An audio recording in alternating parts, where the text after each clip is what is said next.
Welcome into Triple Zeros. I'm your host, Josh Buckalter. Follow me on Twitter at JoshGBuck. Hit up the Facebook website, clockersports.com. Email address, clockersports@gmail.com. You know, man, all good things must come to an end. As much as I enjoyed the bubble and all of the many days of basketball action that it provided me throughout this past few months and the lockdown and whatnot, daily basketball was just a beautiful thing. But we finally have an NBA champion. Congratulations to the 2020 NBA, 2020, 2021, 2019, 2020 NBA season's been just forever. NBA champions, Los Angeles Lakers, number 17, ties the record with the Boston Celtics for the most in history, or in NBA history. And congratulations also to LeBron James, fourth championship, fourth Finals MVP. Salute Anthony Davis on his first championship. Salute Rajon Rondo 2 times for his second championship, but winning, more importantly, being the first player to win one with both the Celtics and the Lakers. That's awesome as well. Congratulations to the entire Lakers roster. Dwight Howard, salute to you, sir, for being close the first time, not working out the first time with the Lakers, and getting a second chance at both the finals and with the Lakers and capitalizing on it, becoming a very big factor in this run for them. Congratulations to Morris twin. I always forget if that's Markieff or Marcus. I believe they got Markieff, but don't quote me on that. I could be way off base. Who else? Congratulations to Frank Vogel, all that entire organization. But also salute to the Miami Heat and Jimmy Butler. And I'm going to salute to the entire team. Tyler Hero for stepping up as a rookie. Jay Crowder for hitting some big shots. Goran Dragic for trying to gut it out and giving them some minutes in Game 6. Bam Adebayo doing the same before after injuring his shoulder. Duncan Robinson for going off in Game 5 and getting them the win, extending the series. But mostly, you got to shout out Jimmy Butler. And the reason why I say that mostly is because I think we got a lot of narratives turned away or done away with in this postseason. And none more, I think, appropriate to do away with than the one that Jimmy Butler is a toxic teammate, right? The one that he's a bad locker room presence. He's bad for the organization. And honestly, when you look at the organizations that he's left and how they are now, he's more than validated in things that he was saying at the time. And that's not groundbreaking analysis. There were people who were saying that at the time that, hey, maybe Jimmy's on to something and it's not Jimmy, maybe it's everybody else. Turns out it was everybody else. You have Andrew Wiggins coming out talking about, well, he didn't necessarily agree with being yelled at, but he's happy for Jimmy. He just recently was talking about he didn't mind, and he kind of threw Karl Anthony Towns under the bus for that one, kind of saying that some of the other guys, not me though, were kind of the ones who were complaining about Jimmy being as ultra alpha as he is. And then you go to Philly and you see that now after that all, they chose Tobias Harris and I believe Al Horford to go to get Tobias Harris and Al Horford instead of retaining Jimmy Butler. Also instead of retaining JJ Redick. Should have kept those two guys and whatever. Philly, that's why you guys are where you at now. And you see this offseason, Joel is sending out the heartfelt messages, see you guys respect and all that stuff to Jimmy Butler and the Heat while they're making their run through the playoffs. Just salute to a player who many wrote off as being the problem. Chicago, they couldn't build around him. He had tried to get more value out of them than they wanted to pay him. So they shipped him off before they had to try and do so again. And look, you got Jimmy on one side, you got Rondo on the other. Those are two players who, the last time the Bulls made an actual playoff run, which wasn't even a run, but the last time they made a playoff appearance was with those two. So like, it hurt. It hurt watching this series just because I thought about what could have been and listen, I know the East has a lot of teams right at the top. It's a very weak East, and those two clearly they have some talent. If you could have kept them somehow and got some other amalgamation of what you have around them, I don't know. But salute to Jimmy. Averaged 26 points in the finals, 8 rebounds, 9 assists. Led the Heat in every category. He led them in points. He led them in rebounds. He led them in assists. He led them in steals with 2.2, and he led them tied with Bam Adebayo for the lead in blocks. Jimmy was out here doing everything. He was even shooting threes. And if you know, he doesn't do that. That's not what was happening. He also led him in minutes. We know that though, as he rested 43 seconds all of the game 5. So hats off to Jimmy. But again, back to these champion Lakers. Oh, before I move to that though, Jimmy did say, he promised that he would bring him a championship, and he didn't do it, and he's gonna have to do that next year.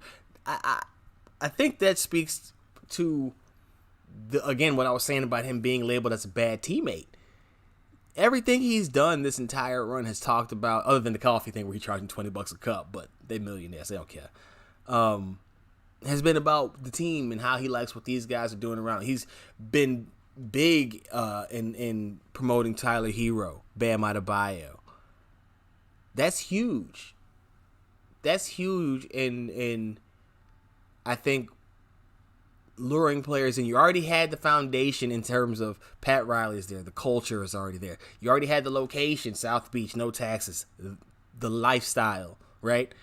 Now you got somebody that's shown you that he will do everything possible to try to win a championship. And I don't know how you know it. Look, I know we talk about the Heat getting Giannis being a long shot, but if there's a way that they can pull it off, that would be just incredible. They wouldn't shoot worth a damn, but it would be just a hard-working battle. I couldn't wait to see Rondo in the playoffs, or Giannis in the playoffs with the playoff Jimmy, deserted island look. Jimmy was out here rough, man. At one point when they were doing the playing games or the seeding games, Jimmy had the stash, and I mean that thing was curling over. He looked like Einstein, like a black Albert Einstein at one point. That was rough. Jimmy, go get a haircut, brother. But like I said, back to these champion Lakers. LeBron James Finals MVP. The man averaged 29 points, 11 boards, and 8 assists per game. 1.2 steals and a half a block. He was crazy. It was insane watching him. 59% from the floor, 41% from three. Every time you watch LeBron play, looking at him and what he can do, you want to see him dominate, right? You want to see him take over. So when he does it in the game, you're like, yeah, that's what I'm talking about, and nobody's stopping him. But it's so not his game that he almost looks awkward doing it, like uncomfortable. It's weird. It's like he has to force himself to be the guy that we all project him to be. But at 35, he's doing what he was doing long ago and doing it better now because he's smarter. He's not exerting as much energy, not as much movement being involved. He said if you line himself up, a 35-year-old LeBron next to a 26-year-old LeBron, 35-year-old LeBron would wash him. I believe it. The savvy, the veteran know-how, it's all there now. He's still scoring and getting buckets with the best of them. So hats off to you, sir. Still, listen, I'm not going to take shots. We're going to leave that one conversation for another day. Salute to you, sir. Congratulations on number 4 finals MVP. Enjoy it. Duck Bronny. Bronny about to get the ass whooping of a lifetime. I don't know if y'all remember, but a couple weeks back, the IG video of LeBron James Jr. Reportedly smoking weed. Looks like it was weed. Who knows what was really in there, but looked like he was in there smoking. If that's the case, R.I.P. to your behind, because it's about to be one. Anthony Davis, like I said, salute to you, sir. First ring, Chicago zone. 25 points, 10 boards throughout the playoffs. 3 assists for you. 1.3 steals. 2 blocks per game. 2 blocks per game. That's what I'm talking about. If you follow, I always complain about big men not playing like big men now. And he still doesn't do it the way that I wish he would, but that's me. Whatever. Averaging 10 rebounds that's a great start. That's the first thing that I hate to see is a big not averaging double-digit rebounds. But 2 blocks per game against a team that didn't have anybody that could really match up with him. Bam is about LeBron's height, right? Myers Leonard he's not that guy. He's not. He can shoot and he can pull away from the basket, but he's not that guy. Kelly Olynyk, same deal. 2 blocks per game. Well done. Both ends of the floor. Lakers, look, for a minute there I was kind of excited. Thought maybe my Bulls would have a chance to lure him back to Chicago. That ain't happening. Unless he wins 2 more and then decides that he wants to, take his talents back to the crib, then, it's about wrap for that. I'm sorry. So, yeah. Shout outs to KCP, Kentavious Caldwell-Pope, and Rajon Rondo. Caldwell-Pope has been a very beleaguered, very embattled player for the Los Angeles Lakers, but he averaged 12 points throughout this series, hit some big threes, and played Very, very good basketball throughout. And then Rajon Rondo, as I mentioned earlier, the guy that just the Bulls didn't want to, Rondo can be hard to play because if you don't play smart, he'll look like he's doing the wrong thing because he's going to pass it to where you're supposed to be. He won't adjust, right? Rondo is within the system type of dude. So it just hurts, man. Congratulations to you, though, sir. First in history, both sides. Kyle Kuzma, hey, bro, you could be on the move. I'm not certain. I'm not saying that that's based off of anything, but he only averaged 8.5 points throughout the series. Now, if the Lakers are looking for a third scorer, it ain't Kuzma. And you got to think they're going to need more than just Bron and AD, as dominant as they were, to get through a full season, regulation season. 8.5 Kuz, that's disappointing, man. Kuzma might be out of there.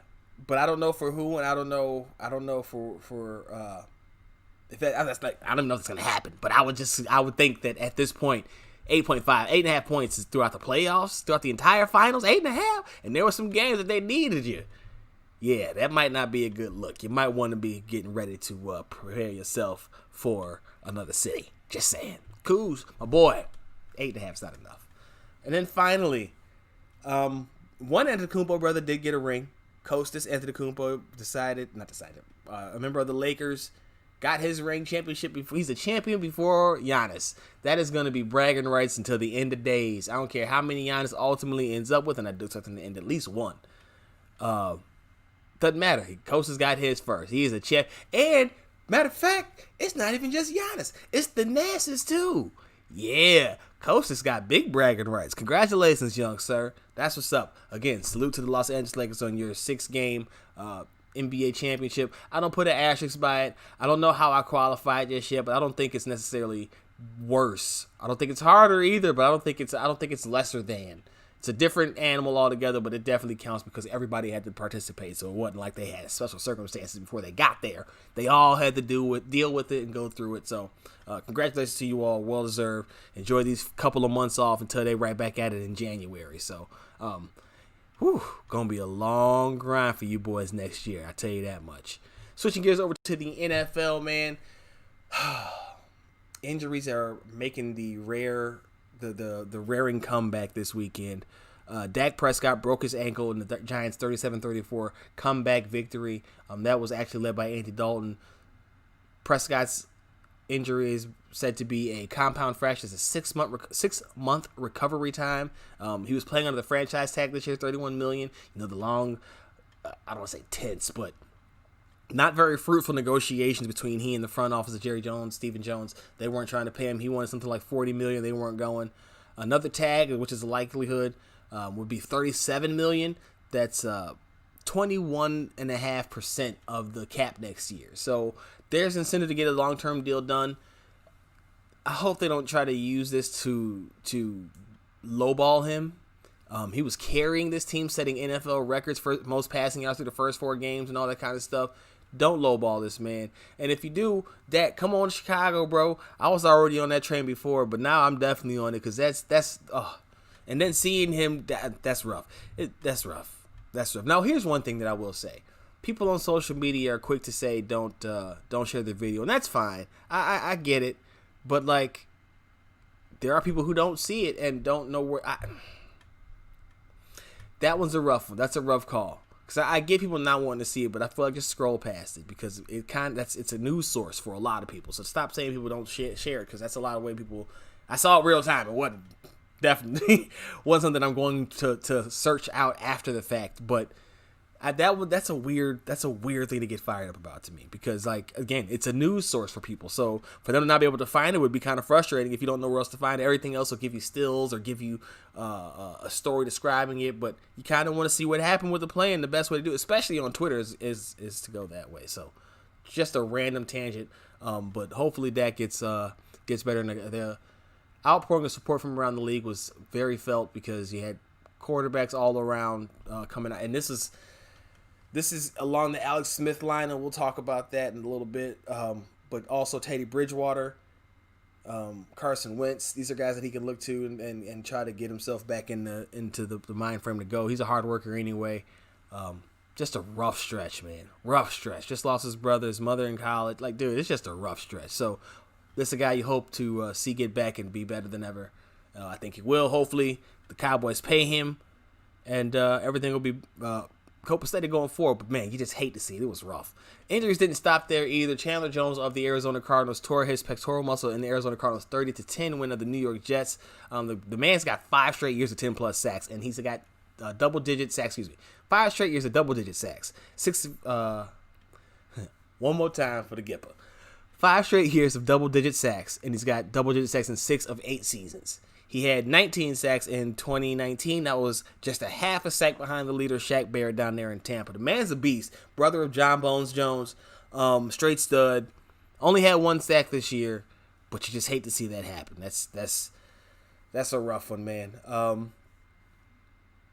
In other news, though, some surprising debuts, I guess. Not really debuts, but I guess coming out parties, announcements, bursting onto the scene moments, whatever you want to call it. In the Pittsburgh Steelers 38-31 victory, Chase Claypool out of Notre Dame, the rookie, had 4 touchdowns. That is the most by a rookie in a game since Gale Sayers in 1965.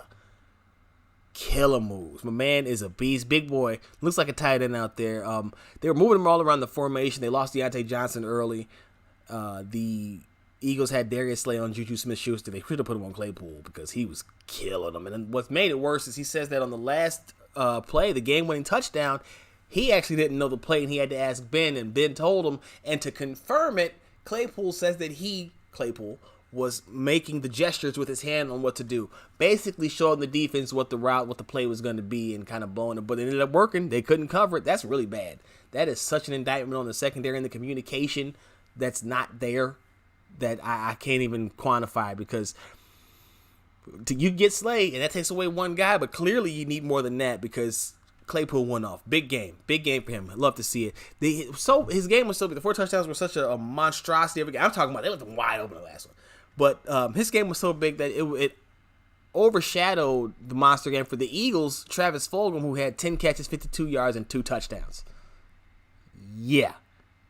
Just think about that. That's you go out, you got 10, 152, and 2. Not only did you not get the win, right? Because you lost the game, but you also aren't the biggest story because some other rookie, some other dude came out here and decided that he was going to go out and be all killer moves while you were trying to bust out too. That hurts.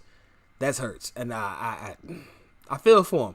Travis Fulgham put up a line that was better than J.J. Arcega-Whiteside's entire 2019. Just telling you how that's Travis Fulgham. That's not even the story here. That's how insane that is. You love to see stuff like that. Chase Claypool, 7 catches, 110 yards, 3 tugs, and he also ran a tug, 3 carries, 6 yards. Just they were using all types of ways. You love to see that. Might be a weapon for the fantasy wire. If he's still out there in your league, you should have probably picked him up a week ago. But if he's still out there, go get him now because, that's exciting. Love to see stuff like that. Dan Quinn of the Atlanta Falcons, the head coach, got fired following the Atlanta Falcons' 23-16 loss to the Carolina Panthers.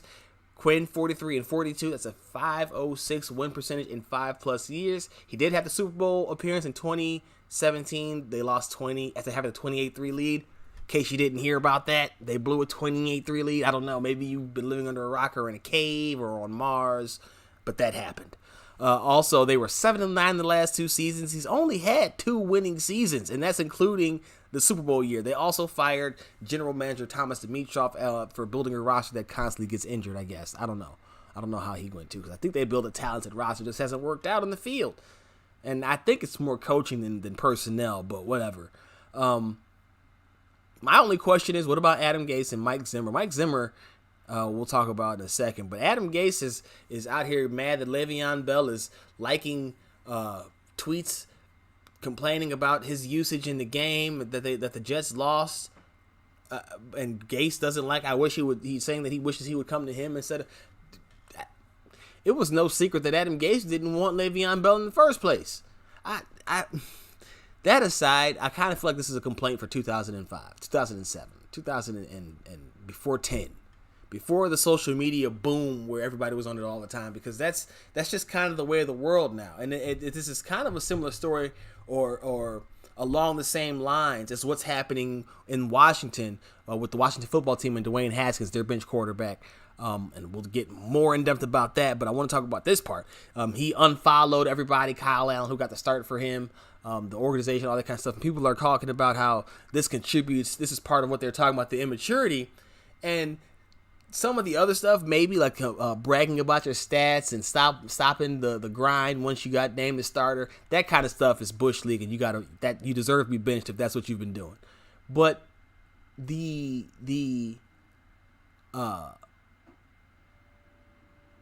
I don't.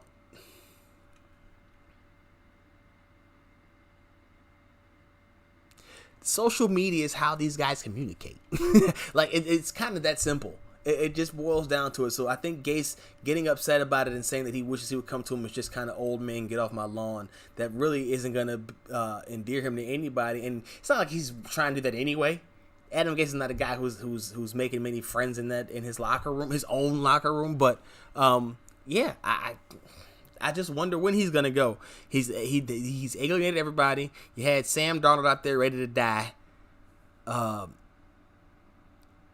Darnold, who's out again, by the way. Joe Flacco got the start there. Yikers. Yeah, man. You just wonder. And then Mike Zimmer, they blew that game to the Seahawks, and they had a double-digit lead, and they were cruising, and Kaputski. And I'll talk about that to close this segment, or close to it, because Danger Russ, we'll get to that in a moment. Just leave it right there. Danger Russ. Miami Dolphins waxed the San Francisco 49ers, and I'm not even exaggerating, 43-17. 43-7. Miami had 30 points at the half. They only scored 13 the rest of the way. Dude, Jimmy G got benched. He threw 2 picks. He had 3 sacks. To his credit, this was his first, in his defense, rather. This is his first game back after coming back off an injury, but damn. 30 points at the half to the Miami Dolphins. San Fran is beat up, and this is kind of the result that I expected. Maybe not a 43-17 loss, but I didn't expect them to blow out a team like they did the Giants either a week or so ago. So that was a bigger surprise than this one. Ryan Fitzpatrick had 350 yards, 3 touchdowns, as Fitzmagic is alive and well, keeping Tua away from the field, keeping the Dolphins going to be the only team to successfully pull off the benching of the quarterback the entire year, except for the Chiefs. AFC teams seem to have it figured out. NFC teams can't do it. The Cleveland Browns are now 4-1 after beating the Indianapolis Colts. Phillip Rivers finally decided to play like Phillip Rivers, threw 2 picks in this game.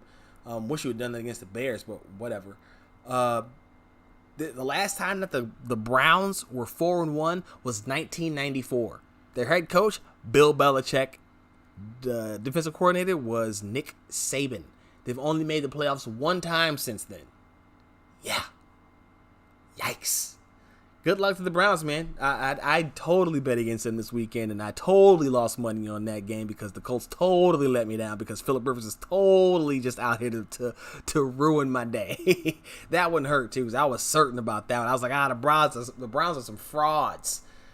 Oh, I was so wrong. So wrong. Romeo Crennel became the oldest coach in NFL history to get his first Romeo Crennel, oldest coach in NFL history, got his first W with the Houston Texans as the interim head coach, beat the Jacksonville Jaguars 30-14. Crennel is 29-55 in his coaching career. That's a .345 winning percentage. He has 1 winning season. Guess when it was? Or just take a guess. 07. Guess the team. The Browns. See how I brought that back together? Oh, yeah. That's right. That's talent. That's how you do that. Listen, point being, he's probably not the long-term solution for this team as head coach. Not to mention not just his record, but he's also, and I'm not talking about the age. That has nothing to do with that. It's just an interesting stat, a factoid. But also, he's come from the same tree. The Bill Belichick coaching tree is not doing so hot. Right? It's not necessarily living up to expectations. You had Matt Patricia last week talking about how he came in, they had a lot of work to do after they came off in like a 9-7 season, and that he's they've been putting in a lot of work, and they've gotten like progressively worse each year. After the first, I think, initial bump, they went 10-6, and then it's been just downhill since then, and he's been a jackass. So and then you go back. Cornell, like I said, in his previous stints, Charlie Weiss. Ugh. So I just don't see him being a long-term solution there for Houston. But happy to see him get his win. Happy to see Houston take advantage of a Jaguars team that's just trash. They're not really good. I think we expect them to be bad, but they kind of tempted us with some early showings, and it's just been kind of rough watch ever since then. So, that's Romeo Cornell. Happy to see him back in. That Houston, they're gonna hire him, and they're gonna be screwed. But that may not be the case because leadership there is supposedly in the look for a new general manager as well. So they're going to be bringing in a whole new brain trust. That won't be bad. That won't be bad. Just Romeo freaking Cornell. Is it 2007? Oh, that's interesting. Now I touched on this earlier, but I had to come back to it. Alex Smith played in a game against the Los Angeles Rams for the Washington football team. Almost did it. Kyle Allen got the start for Dwayne Haskins, got benched. Kyle Allen then ended up getting injured, and we'll see how that ends up going. Alex Smith came in, threw 17 times, had 9 completions, took 6 sacks, had 37 yards. Was not good, but he made it out alive. I'm so surprised. Now, the reason they're saying that Haskins was not active was due to a stomach bug and not for him being third string. We'll see how that is going forward. I mean, he has to be back up now because Kyle Allen probably ain't coming back for a minute. But Alex Smith played in the game. 17 surgeries, like 2 years later. Dude, salute, man, because that's perseverance and a half. That's great. And then to do so for the Washington football team, no less. Yikes. Against the Rams that were out there trying to prove a point. Congrats on making it back. Again, 9 completions and 17 attempts. Also had 6 sacks. That's 15. That's 15 of the plays right there. That's 15 of the plays right there. Oh my gosh. That is incredible. Just incredible. Aaron Donald of the Rams had 4 sacks in this one. Troy Reeder had 3 sacks. They were getting in the backfield. That's how Kyle Allen got hurt. They were getting in the backfield all day. This was a game that you knew the Rams were going to win, but I mean, to make them cycle through quarterbacks to the point where now they're down to the third string guy who was just lucky to keep his leg in the grand scheme of things is incredible. Maybe not as incredible as it is, definitely more than. But still incredible is the fact that the Raiders were airing out the Kansas City Chiefs. I don't know if anybody necessarily saw this one coming. And I say that having known that the Raiders. Now, this is the second big Raiders win that I think we've seen in the past couple of weeks. If you remember, they beat the New Orleans Saints in Vegas in the Vegas opener, not 2-3 weeks ago. And had people talking about how, okay, this team. Now, that one actually had people questioning whether or not there was something wrong with Drew Brees and if maybe he just didn't have it anymore. And then, you know what? After watching what he did tonight against the Los Angeles Chargers, I always want to call them San Diego Chargers, but I know that's wrong. Against the Los Angeles Chargers, I'm not going to necessarily say that Drew Brees isn't close to done. I don't think he's done yet, but he definitely is looking done. Like it's down the street, right? He can see the street sign that's the turn for done. But we saw them beat the New Orleans Saints 34-24 back in week 2. They fell to the Patriots. So everybody's like, oh no. Then they fell to the Bills, and it was like, oh no. But then they came out this week and they beat the Chiefs 40-32, and they did so airing the ball out. Derek Carr had 3 long touchdowns. He had. I gotta pull up the stat here. I swear I just had it and now it's all gone. And it's making me upset. I hate this. Every time I try to look up a stat for you guys, this is what happens. I have to find it again. And I feel like a jamoke because I can't find it. Yeah, Derek Carr. Damn it, where did they go? This is just not the way that it's supposed to be. Carr had 3 touchdowns in this game. one pick, but 22 of 31. He had a 72-yard pass to Henry Ruggs, who was making his return from injury. He also had a 59-yard pass to Nelson Aguilar, and then he had a 5-yard pass that was set up by another big play prior to that. So, look, Carr was slinging it, and they were running the ball, and they were keeping the Chiefs off balance, and they were shutting down the pass game to the point. Not shutting it down, but they were containing it to the point where the Chiefs were kind of matriculating more than they were exploiting for anything big. And if you know about the Raiders secondary, that's been a huge question mark for them. They held their ground in this game. That is incredible, and it brings the question now with the Raiders sitting here at 3-2, they go on the bye, but then they come back and they play the Bucs, the Browns, the Chargers, and it gets tough. Like, right, those three are kind of tough. The Broncos, they should be able to win. But Drew Lock should be back, so who knows, that might be a shootout. But then they play the Chiefs again. I bet you the Chiefs will want revenge. The Falcons will have their interim head coach, Raheem Morris. What are we thinking of the Raiders here? Surprise 3-2 team beat a very good Chiefs team that was intact. It's like, that's the other part. Like, they weren't, I mean, you're missing Duvernay Tardif, but he hasn't been there all season, so you're not missing anything. Like, that's wow.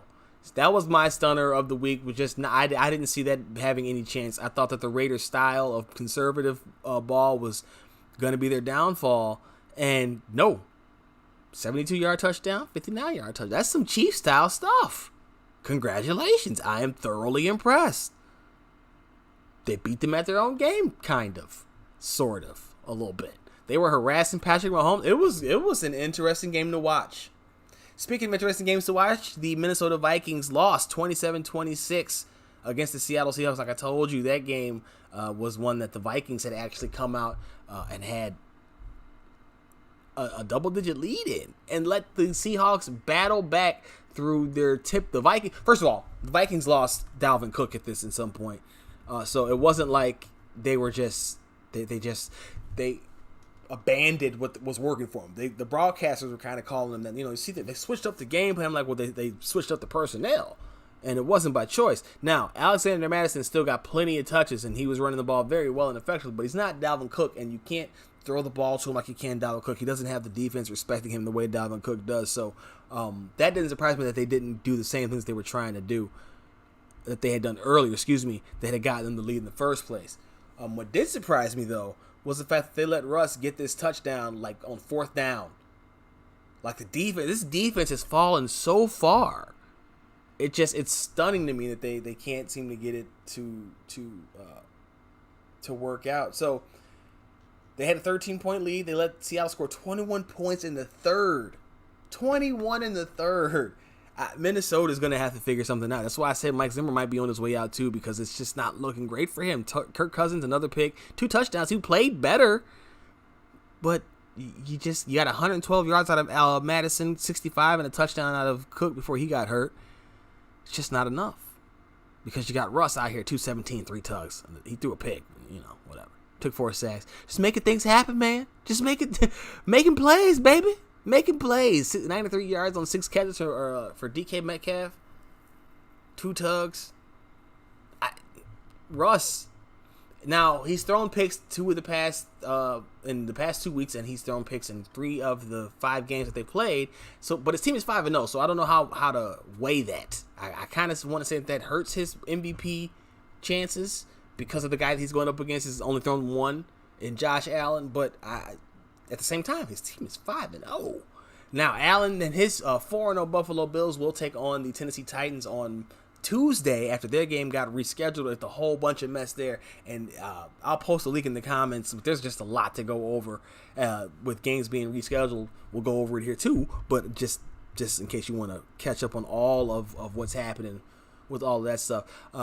Tennessee's allowing a lot of yards, so if that's gonna, if you're hoping that Allen stumbles, this probably ain't the week to hope for him to stumble, because Tennessee ain't stopping nobody right now, which is odd because they were such a stout defense, but it just hasn't been the case in the past couple of weeks here to start the season. So we'll see what ultimately happens, but yeah, the picks have definitely allowed Allen to separate himself. If he has a stellar performance in this game, which for my fantasy teams, hopefully he does, then he will leap out to a point where I kind of like Lamar, where it's a runaway his reward to lose, and I don't see that since Kyler, even though they won, his MVP is gone.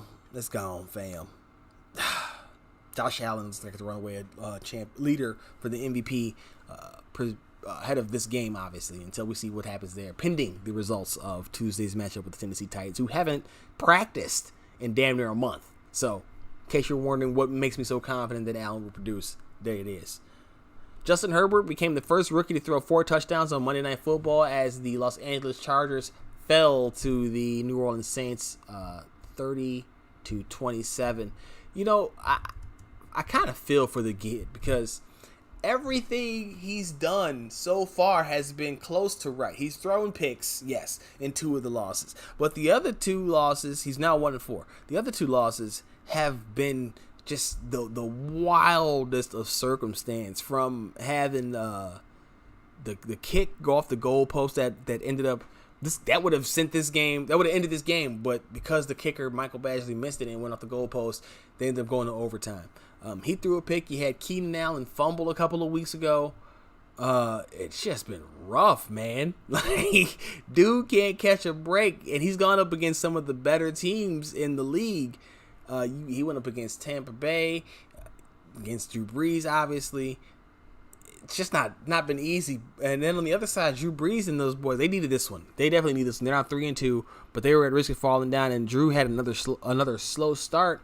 As you see, his passing has kind of taken him a little bit to get going, and I'm not sure if it's the preseason or he's just closer to being done, and so it takes him a little bit longer to get into that rhythm now. I don't know, but for half of this game at least, 3 quarters really, it looked like Drew Brees might be toast, and that's sad. But ultimately, they came out on top.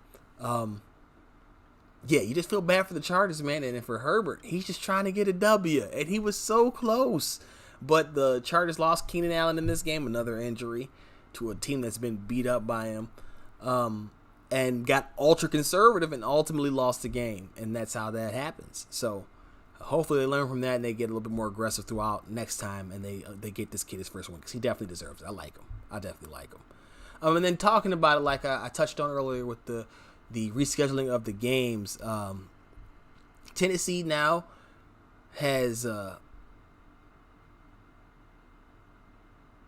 they will be hosting the Texans in Week 6, and they will be playing the Pittsburgh Steelers in Week 7. That was their Week 4 game. They've had 24 members of the organization, 23 players, and then a staffer test positive for COVID-19. The Patriots have been a restriction as well. This is all part of these ongoing cancellations, rescheduling, and stuff because of positive pop-ups. Remember Stephon Gilmore and all that kind of stuff. We touched on the last episode a little bit. But they pushed back the Broncos-Patriots to next week because of confirmed tests. There were 3 confirmed positive COVID-19 cases on the roster prior to Sunday's new case. That was Stephon Gilmore, Cam Newton, and practice squad player. All 3 are on the reserve list. They canceled practices. They're now on bye. Rescheduled game for the Patriots could give a greater chance for Cam to come back next week. Blah, blah, blah. Buffalo plays on Tuesday, but now their Week 6 game against Kansas City has moved from Thursday to Monday. Their Week 7 game against the Jets is now on the 25th. Dude, I will put the link in there so you can go follow, because it's a lot. It's like we get down to the Dolphins. The Dolphins at the Jets and Dolphins moves from Week 10 to Week 6. New York's bye has moved from Week 11 to Week 7. Chargers at Dolphins moves from 7 to 10. Dolphins at Broncos moves from 6 to 11. Jags at Chargers moves from 8 to 7. Chargers at Broncos from 11 to 8. Chargers at Dolphins from 7 to 10. And Jets at Chargers from 6 to 11. And then their bye week from 10 to 6.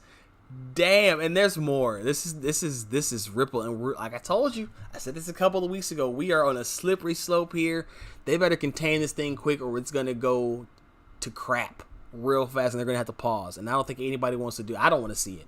So hopefully they get that figured out, because this is it's been an entertaining season despite all the injuries, and hopefully they can figure out a way to keep it going, because I enjoy it. that. It's a limp way to end it, but it's the truth, man. That's going to do it for this episode of Triple Zeros. Be sure to follow me on Twitter at JoshyBuck. Hit up the Facebook page, Clocker Sports, website, clockersports.com, and the email address, clockersports@gmail.com. Read the stuff. Last Word of Pro Football just wrote about the Bears and how the pressure that they got on Tom Brady was key, going to be key going forward as they continue this reckoning year. And I'll talk about that a little bit more in the article this week that I write about when they play the Panthers. PippinAin'tEasy.com. I'm writing something right now for them and their offseason plans, some players that they can go and get maybe. There's some things that I'd like to see them do for an offseason to get them into contention for next year. A trade that they can go pull. Who knows? Clockersports.com. I will be doing an article for them for some fantasy football waiver wire picks and then maybe some bets too later on in the week. So a lot of stuff coming out at you this week, man. So be sure to keep up and be on the lookout for all of that. Until the very next time, that's the sound of the horns. I'm gone.